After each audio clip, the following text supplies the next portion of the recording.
player averages 22.9 fantasy points per game at home, but just 7 fantasy points on the road.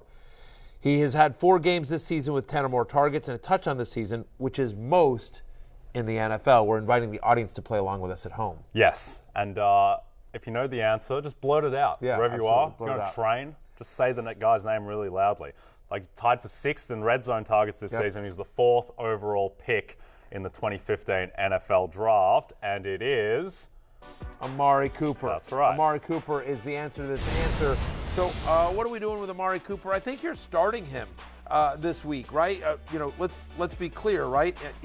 Playing a Baltimore Ravens defense that has struggled defensively, the middle of the pack over the last 4 weeks, and so given the fact that I get it, this game isn't on the road and he has struggled on the road, but he's getting such a massive target share. To me, I'm starting Amari Cooper. Again, I have him as a top 12 play this week. I don't really understand why people don't. There's just something about Amari Cooper where he's not thought of among the elite receivers. I think it's probably how it ended in Dallas. But this guy's had 4,000-yard seasons in the NFL. He's had 100-plus targets the past 3 years coming into this one. And the other thing, too, is that he's going to be Deshaun Watson's wide receiver 1 come the fantasy playoffs. So I think that he has significant upside the rest of the way. Okay. Second wide receiver that we're going to get into. Over the last 3 weeks, this player is wide receiver 9 in fantasy points per game. In 2 different games this season, the player has gotten over a 38% target share. That's a lot.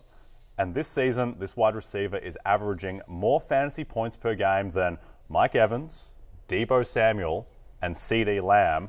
And we'll probably give it away. He scored his first ever NFL touchdown in his 39th career game. Matthew, who is it? It's Jacoby Myers, and you're starting him. Like, it's not a great matchup at home against the Chicago Bears. Bears are actually pretty good defense, but again, given the volume of Jacoby Myers, given the fact that they've gotten really good quarterback play, whether it'll be Mac Jones on Monday night or Bailey Zappi, the Zappi hour once again, I think the fact that he's gotten so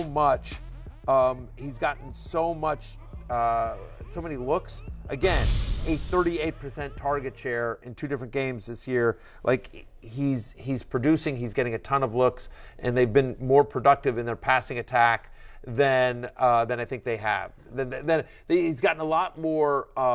He's been a lot more productive fantasy-wise. The passing game has been more efficient than I think people thought it was going to be coming into the season for New England. Yeah, and it started happening for Myers at the end of last year, where last year in the final 6 games of the season, he got a minimum of 8 targets in every game. So it's been a progression now. He's starting to pick up. I think he's shown that he has a rapport both with Mac Jones and Bailey Zappi. So whoever is at quarterback for New England, I think that he is kind of protected against that situation in terms of a raised floor. And I kind of think that the Patriots they're not a sleeping giant because that's too optimistic, but they're like a sleeping mid-sized mythical creature, the Patriots. Sleeping mid-sized mythical creature. The defense has looked fantastic. Yep. The concern was the cornerbacks, but this kid, Jack Jones, coming in has been phenomenal. The O-line is excellent. Ramondre Stevenson is showing that he can be an elite fantasy option at running back. And I just think the Patriots kind of want to be involved in the Patriots all of a sudden,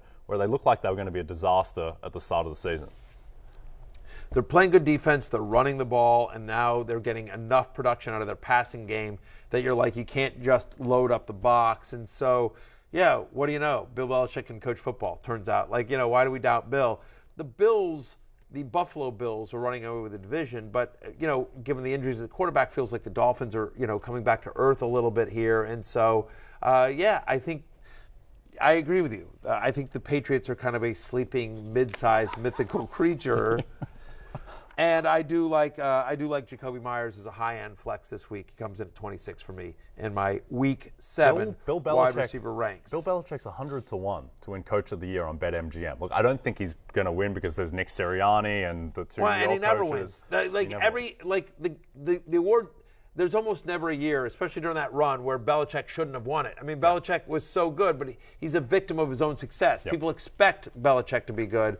So that award always goes to the surprises. But because people expected the Patriots actually to be bad, maybe there's a make good. You know how sometimes you're like, at the Oscars, they'll give the Best Actor award to an actor who you're like, well, that's not that guy's best film. Yeah, DiCaprio for The Revenant. Right. But they're like, he's never won, and he should have won something along the way. So we're just going to give it to him because it's more of a lifetime achievement award than it is necessarily about that one movie. To your point, DiCaprio and The Revenant, that's not even close to his best movie or his best role. Scorsese for The Departed is the quintessential. Yeah, one. exactly. Yeah. So, didn't get it for Goodfellas or Taxi Driver or Raging Bull, but we'll give it to you for The Departed, which is a good film. But not like those other ones. Yeah. Exactly. So I think there's a chance that I like that bet. I like 100 to 1 on Belichick to win Coach of the Year because I could see a scenario like that, especially if the Patriots make the playoffs here. All right, I got one for you and one for everyone at home.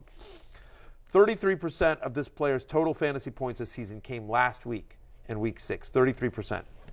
Last week, this player scored his first touchdown since week 17 of the 2020 season. This player is playing on his second team of his career. And these days, he's known more for his TikTok than his fantasy points. And the answer is Juju SmithSchuster, who had his best game of the season against the Bills. This season, overall, wide receiver 32, 27 receptions, 370 receiving yards. Got that one touchdown, as you mentioned, 68 fantasy points. So he's very much in that Ezekiel Elliott, Tony Pollard type of mold. They're similar in fantasy point production, but I just think with Juju, what I'd be more concerned about is that he only had 5 targets against the Bills. He caught all 5 of his targets, but to me, he just doesn't look like the same guy that he was in 2018. I think that was the thought because he is so young. He's a lot younger than you'd expect, but he just hasn't looked like that guy, and I just don't think he's going to get the consistent targets. Prior to the game last week where he had the 113-yard game, he had under 50 yards receiving in 3 of the previous 4 games, and I'm with you. To the eye test, he doesn't look explosive. And the challenge with starting a non-Kelsey Chief pass catcher is the fact that they do spread it around. And Mecole Hardman got in the end zone last week. And then you're like, okay, I'm in on this guy. And then suddenly MVS has a big game. It just, again, sometimes when players talk, you should believe them. At the beginning of the year, Patrick Mahomes said it's not going to be just 2 guys. It's going to be everyone. Week to week, you're going to have to figure out who it is. And yeah, he's absolutely right. On the road at San Francisco, the Niners, of course, the 5th best pass defense over the last 4 weeks. They've been better. They've been banged up, I should say, but still, I don't know. I'm out on Juju. I'm out on Juju this week as a top 20 play. I think he's a wide receiver 3 where you're hoping for something. Yeah, I mean, I think there is upside in the back end of the season as he gets more involvement in the KC offense, gets more of a rapport and chemistry with Mahomes because, 2018, he had 111 receptions on 166 targets, over 1,400 yards, 7 touchdowns, and he's 25 years old. Yeah. It feels like he's 29. It feels like he's Allen Robinson's age, but he's still young and he's still coming off injury, so maybe there is a bit of upside to come for Juju, but you definitely can't count on, and you can't count on any receiver. You're hoping for a touchdown. Yep. Right? He's had 1 this entire season. He's a wide receiver. He's a, hopeful wide receiver 3 this week just because there's so many wide receivers out. Yep. But normally, in a normal week, he'd be outside my top 30. Okay, let's jump into a running back. And this running back never got over 15 carries in his entire college career. He leads the NFL with 16 broken tackles this season. And through the first 5 games this season, this running back had more touches than Christian McCaffrey, Austin Eckler, and Dalvin Cook. And this is a Matthew Berry thing. Fantasy managers are in lovey with him. Yeah, I think obviously it's Damien Pierce. It's Damien Pierce. Because you get it Lovey, like Lovey Smith. He's the head coach. And so instead of saying in love with him, they're in lovey with him. I got that. Yeah, I got that one. Yeah, that's a good one. Because you had kind of a glazed look on your face here. Look, I think Damien Pierce, to me, obviously you're starting him this week. I have him as a top 10 play, comes in at number 9 for me as well. A touchdown in 3 straight games here. He hasn't had less than 80 yards rushing in the last 3 as well. On the road this week at Las Vegas. Raiders, the over-under is 47.5. We expect a lot of points to be scored. So just a massive amount of volume for Damien Pierce. The fact that we think they've been more plucky than you would think. And I think the thing that's encouraging here is that, 5 targets last week, 6 targets the week before. Like, they're involving him in the passing game. The first week of the season, it was all Rex Burkhead, and you're like, oh, they must not trust him in pass pro. But seeing him out there, he's playing a ton of snaps on first, second, and third down. They're not scared to take him. They don't have to take him out of the game when it's an obvious passing down as well. So Pierce, to me, is not only a locked-in top 10 play this week, but for the foreseeable future as well. Raiders, Titans, Eagles you don't love, at Giants. So it gets a little bit tougher. But again, I think the volume there just keeps him in your lineup. Yeah, I think the two concerns would be, first, the first trivia point, that he's never gotten over 15 carries in a game in his college career, and that maybe so just he's fresh. maybe he's fresh, or maybe maybe he's just doesn't have much tread on the tires. But I'm not sure they're going to be giving him this much volume all season. And then the other concern is that they're just the Texans, and they're 7-point underdogs to the Raiders, who are 1-4. But they always are. I know, but it was like last year, the rushing was so bad. I get it, but they've been plucky. They've actually, you don't really love to use that word, but the truth is that's exactly what they've been. They've been plucky. They've hung into games that they had no business hanging into, they're not getting blown out. They're not getting blown out in an embarrassing fashion most weeks. Like, they're hanging in there tough, and so as long as it's somewhat close, and also just knowing Lovey's demeanor. He's a conservative-minded coach anyway. He's going to want to run the ball, and so even if he's not as efficient, I think he gets the volume there. I hear you on the idea that, hey, here's a guy that hasn't had a ton of work, and so can he handle being a workhorse back? But he runs so physically. He's just like, the way he's built makes me feel like he can. Like, the reasons they didn't use him as an every down back in college has nothing to do with him and more about the offense they were running. Yeah, I think Offensive Rookie of the Year now, I think it's 3 guys. It's Brees, it's Damien Pierce, and it's Kenneth Walker. Rest of the season, would you rather have Damien Pierce or Kenneth Walker? I think I'd rather have Kenneth Walker. I think it's a better offense. Yeah, and they play up-tempo. I think you'd rather have Brees Hall over both of those guys. Agree with that. Though. Okay, let's jump into another running back. This player has gotten over 75% of his team's running back carries in every game this season. This player has the 3rd most rushing yards in the NFL. He has back-to-back 30-point fantasy games, and he was once Matthew Berry's fantasy ride or die before making the preseason hate list for 3 straight seasons. Yeah. What a heel turn. Yeah, well, that's obvious. I'm the heel. Yep. Well, you turn on this guy, now he's burning you back. Yeah. You know who it is. It is Josh Jacobs. That's right. And by the way, next season's preseason hate list will be on it. Just giving you a heads up now. You should prepare, talk to your publicist, figure out a strategy to counteract that.